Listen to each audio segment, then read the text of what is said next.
Bem, gente, a gente continuando nesse segundo vídeo, a gente vai falar agora sobre a sociedade medieval, continuando falando sobre a cultura, mas a gente até eu ia inserir isso no primeiro vídeo, mas acabou não dando, né? É sobre primeiro a gente entender a Santa Inquisição.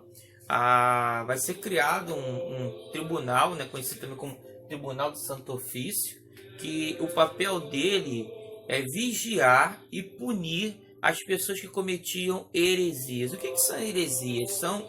É, são na verdade, de desvirtuar, né, se desvirtuar dos caminhos que a igreja dirige, sair, né, tipo assim, pensar contra os dogmas da igreja. Os dogmas são aquilo que é sagrado, aquilo que é considerado como absoluto. A igreja não aceita debater ou discutir aquilo.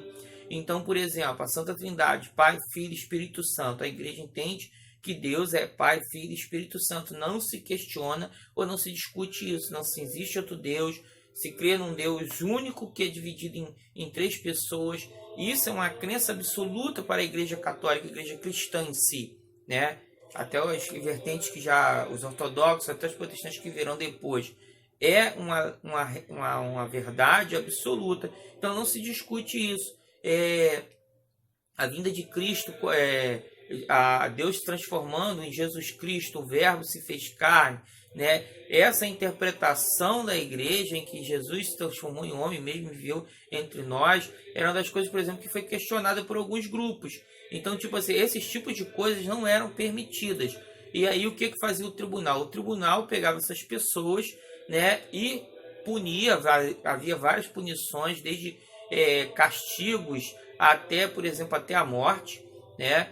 Quem já viu aí, eu vou botar um videozinho de anexo para vocês. Vocês vão ver, por exemplo, que havia alguns aparelhos terríveis de tortura que a igreja fazia com as pessoas que eles consideravam hereges, que eram praticantes de heresia, era considerado herege. Outra coisa que a gente tem que lembrar, esse período fica muito famoso, essa Santa Inquisição, o Tribunal de Santo Ofício, pela questão da queima das bruxas, daquelas mulheres que eram tituladas como feiticeiras. E muitas das vezes havia sim mulheres sim, que praticavam, né, cultos que não eram cristãos, mas havia também mulheres que trabalhavam com produtos da natureza e por isso eram consideradas bruxas. E a fala da igreja era a fala final, então não adiantava discutir com ela, né? Tinha um grande poder. Isso aqui vai até a Idade Moderna, que a gente vai ver, até o período colonial do Brasil, o Tribunal de Santa Inquisição ainda é existente, né? E aí, principalmente quando teve a Reforma Protestante, esse tribunal ainda ganhou mais valor, ainda se fortalecendo para combater esses que eram considerados hereges, né? Que desvirtuaram da fé verdadeira cristã.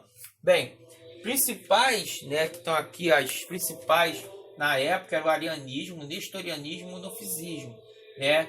Uma dizia que Jesus, na verdade, só esteve aqui em espírito, né? A outra dizia que Jesus era parte espírito e parte carne. Então, todas essas teorias que questionavam a natureza humana de Cristo, né? Essa presença dele entre nós, isso era condenado pela Igreja Católica. Isso aqui são as principais, mas houve outras várias doutrinas que foram questionadas. E eram doutrinas lideradas por bispos que eram condenados e as pessoas que acreditavam com eles juntos.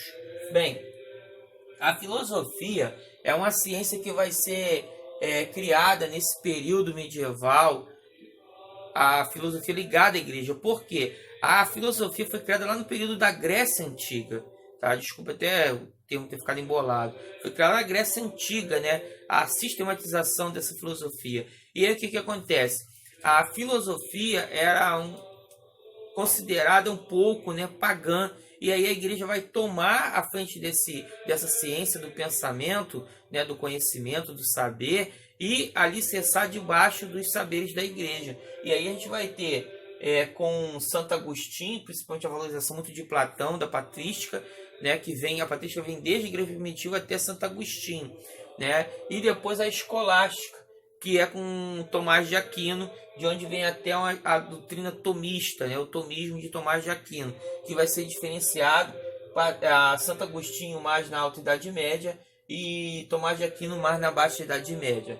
Bem, As universidades, elas vão surgir nessa Baixa Idade Média e elas vão ser interessantes porque olha como que a igreja domina as ciências ensinadas, né? Você se formava em artes, teologia, né? Medicina, vou botar aqui para vocês verem melhor, né? Artes, teologia, medicina, filosofia e direito, né? E direito, né? Essas eram as faculdades que você poderia fazer naquela época, tá? Então quem queria fazer fisioterapia não existia isso, tá? Um monte de coisa não existia. Essas aqui eram que você estudava. E aí as matérias eram, vocês tinham trivia, as 3 matérias, né? Ninguém ia fugir da professora Ana Paula, né?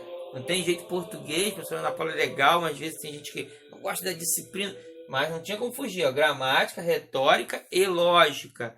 E nem fugir da professora Heloísa também, porque, né, a matemática está aqui, ó. Vocês podem de repente achar disciplina enjoada, difícil, mas está aqui, ó, aritmética, geometria, astronomia e música, até música, né? Então isso aqui é o primeiro quadro de a gente entender como que era essa estrutura. Agora a gente vai direto para o caminho das artes.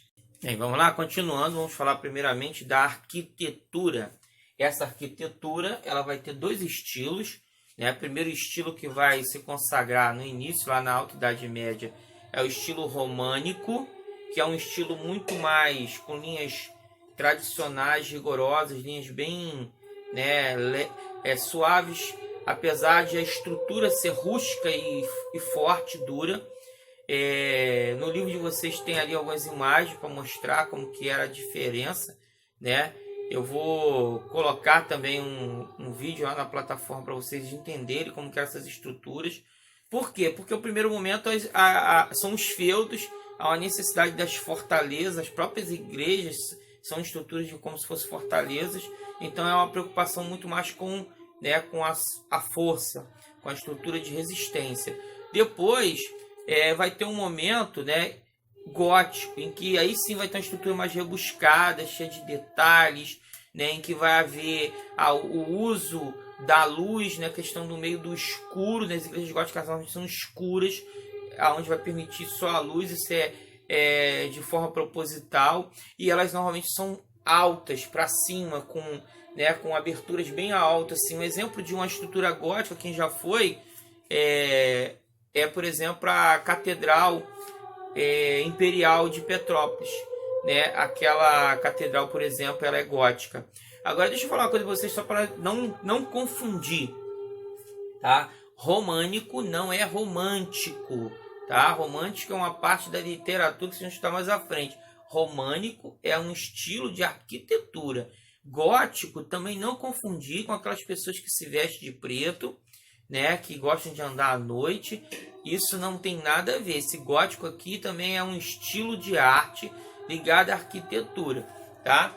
Outra coisa, depois da literatura a gente vai ter o estilo de trovas, trovadorismo, né, em que vai ter as canções de maldizer, as canções do amigo, as canções que tinha as canções também de sarcasmo, de zoar, né, as pessoas, e as canções de amor, as cantigas de amor. Essas canções vão estar, por exemplo, muito ligadas à língua portuguesa no início, né, no período que Portugal vai estar chegando aqui ao Brasil.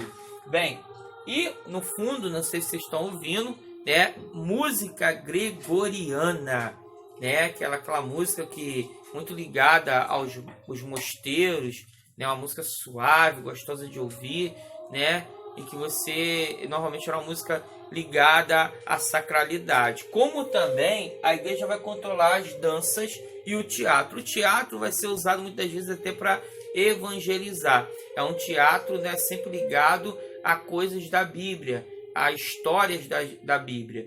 Enquanto a dança, normalmente eram danças, eram até proibidas dentro dos templos, porque era considerada a dança uma coisa sensual, mas as danças vão participar das festas medievais, mas sempre danças de pouco contato físico, mais aquelas danças de roda, né, ou danças quase teatrais, né, você não tinha contato físico como a gente vê as danças de hoje, beleza? Bem, isso é uma ideia da Idade Medieval. Eu vou colocar também um videozinho para vocês assistirem, muito legal, que é sobre algumas coisas assustadoras, assim, não é assustador de terror, mas que vocês vão se surpreender de falar que são coisas nojentas que aconteciam na Idade Média. Beleza? Até a próxima. Fiquem com Deus.